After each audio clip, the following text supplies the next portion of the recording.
It was a publicized protest 2 weeks in the making, so both demonstrators and police were ready. Almost 500 people surrounded the Federal Building this morning to voice their concerns about U.S. involvement in El Salvador. The war has got to end, and we're willing to put our bodies and our lives on the line to save our brothers and sisters in El Salvador.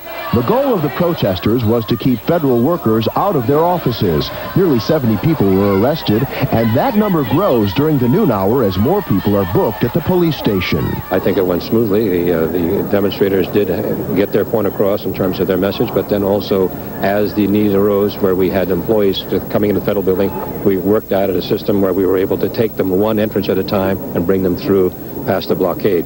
This is sometimes called a Mexican standoff. However, this one is happening right here on Larkin Street. People willing to be arrested for their views. But the confrontation between protesters and police was not the only confrontation that happened here at the Federal Building today.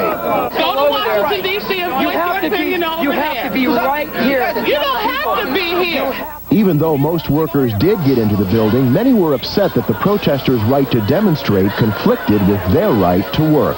It's freezing out here right now, okay?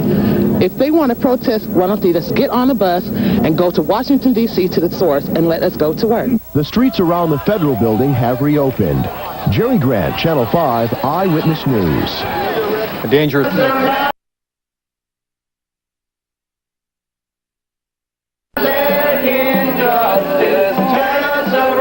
Police in riot gear arrested at least 40 people for trying to block entrances to the Federal Building. Workers had to be escorted to their offices, and traffic was diverted around the area.